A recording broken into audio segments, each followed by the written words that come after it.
Okay, remember everybody, camps are filling up quick, so if you want to go to one of our overnight college summer camps, it's a 4-day overnight camp, and there's 4 of them happening this June and July. Click that link in my profile. You go right to the camp page, read all about it, and you can get signed up right there. Okay, so let's talk about the 5th biggest problem. This is the thing that we see with a lot of discus throwers and rotational shot putters, that they're not patient enough on their right foot in the middle. They're not patient enough when they get to the middle of that circle. You know, the reason I call a mirror turn, like we talked about in the video the other day, the reason I call a mirror turn and not a 180 or a half turn is that it's really not half. I don't like to teach a 180. So what people say with 180 is if you look at this white line over here and this white line over here, that is the halfway point or the midpoint of the circle. So you do a 180 when you turn from one side to the other. That's a 180.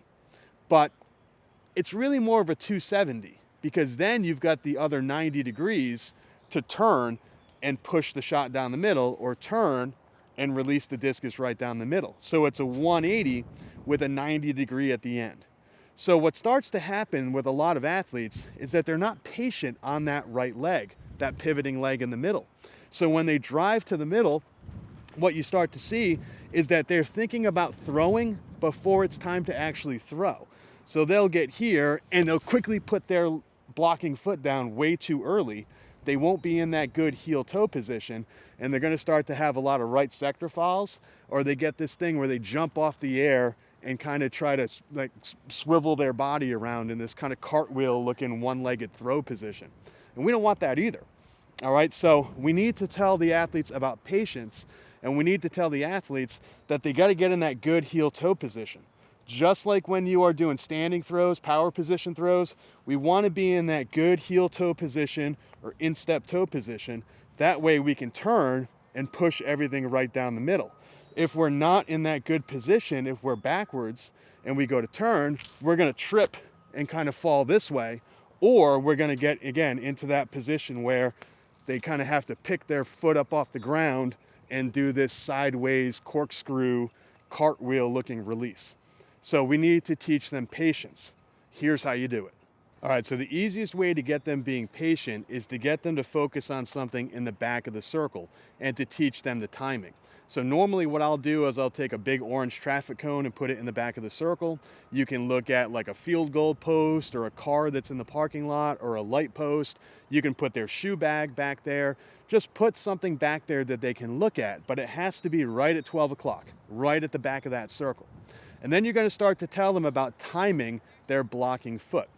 So what I like to say is that when that blocking foot touches down in the front near that toe board, I want them looking at the object, I want their chest pointing at the object, and I want their left arm pointing back at that object.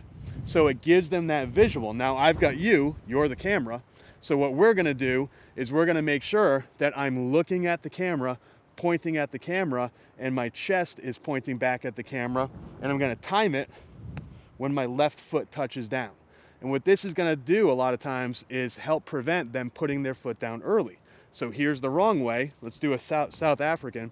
Here's the wrong way. Well, they'll do this, and they blew right through. They're thinking about throwing too early. They're opening up too early, and they're in a bad heel-toe position. Or we can look back at the object here. And now you can see I'm in a much better heel-toe position. See that? Much better heel-toe position. And now that I'm wound up, I can unwind and use every inch of leverage I have to push right down the middle. So to show you again, I'm going to listen for my toe or feel for my toe hitting near that toe board while I'm looking and pointing and have my chest back toward the camera. We'll start here. We'll come through. Boom. Now I felt the left foot touch down. I was looking back and pointing back at you. Foot touched down, and now I'm ready to throw.